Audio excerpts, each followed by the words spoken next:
दोस्तों drama serial दुलाब ख़त्म कयो पियो वञे। जी हाँ दोस्तों, ड्रामा सीरियल दुलाब जो आख़िरी स्पेल शूट थी रहियो आहे। बिल्कुलु दुलाब ड्रामो तमामु जल्द ख़त्म थी वेंदो।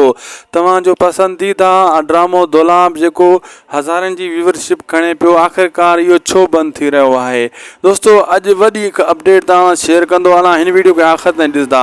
दोस्तों दुलाब ड्रामो 100 एपिसोड ते ख़त्म थी वेंदो। जी हाँ दोस्तों, 100 एपिसोड ताईं दुलाब ड्रामो एंड थी वेंदो। तव्हांखे मां अॻे ई ॿुधाए छॾियां थो पियो, तव्हां अञा एपिसोड 41 ताईं इंतज़ारु करे रहिया आहियो। हाणे आख़िरी वधि में वधि 60 एपिसोड बचा अथसि।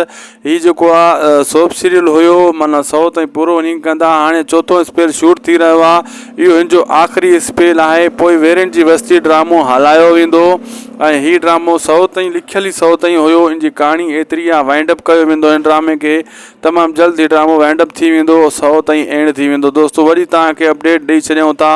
अॻे ई अपडेट मां तव्हांखे ॾेई छॾियां थो। अञा 60 किस्तनि जी पई आहे। इन खां पोइ हीउ ड्रामो ख़तमु थी वेंदो। लॻभॻि 100 जे वेझो हीउ ड्रामो दुलाब ख़तमु थी वेंदो।